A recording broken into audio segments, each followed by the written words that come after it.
I almost felt sorry for the guy, and I know I probably shouldn't feel sorry for him.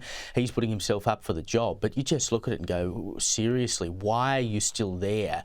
And looking at his eyes, even though whatever they gave him wasn't doing too much for him, looking at his eyes, I did wonder whether he was on something, because his eyes were wide open, his pupils were dilated, he was barely blinking. James Morrow, of course, the usual host of this program, who was on with me at the top of the show during the debate, sent a text to my producer and said, if you rocked up to a bar with eyes looking like Biden's, they wouldn't let you in. Yeah, it's hard to imagine the Democrats looking at tonight with anything other than an eye towards complete and utter failure.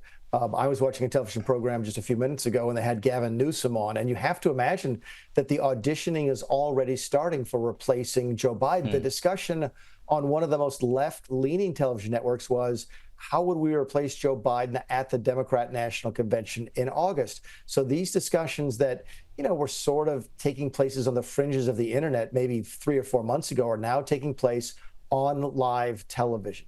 I wonder this. What was Jill Biden thinking? What is the family thinking? Why don't they pull him aside and say, you know what, Dad, Joe, husband, father, whatever, it's over. It's better for you not to do this. And I can't help but thinking that conversation may start taking place here shortly.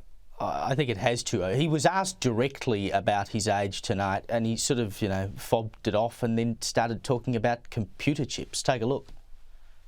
How do you address concerns about your capability to handle the toughest job in the world well into your 80s? I went to South Korea. I convinced Samsung to invest billions of dollars here in the United States. And guess what? Those fabs, they call to build these chips, those fabs pay over $100,000. I mean, it was just pathetic. If he wanted to prove that he was too old to be president, I think his answer to the question did exactly that. He talked about everything but his age.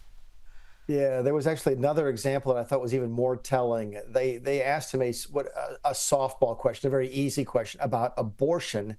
And the answer that he gave moved off of abortion and on to immigration. In this country right now, if the Democrats are going to do well in the 2024 election, they're going to do well in large part because of the abortion issue. That's the one place where the polling has them leading the Republicans across the board.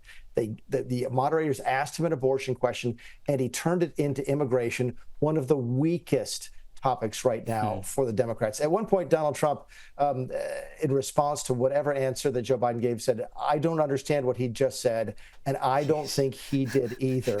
And I got to tell you, that tapped into sort of that's Donald Trump sort of speaking what America is thinking, and one of the reasons he's been so successful.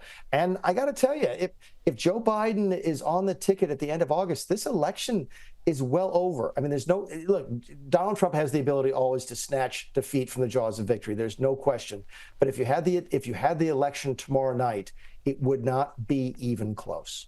Yep, I made the call at the top of the show. What we watched in that debate was Biden losing the presidency. I don't think there's any other way to put it. Mick Mulvaney, thanks for your time.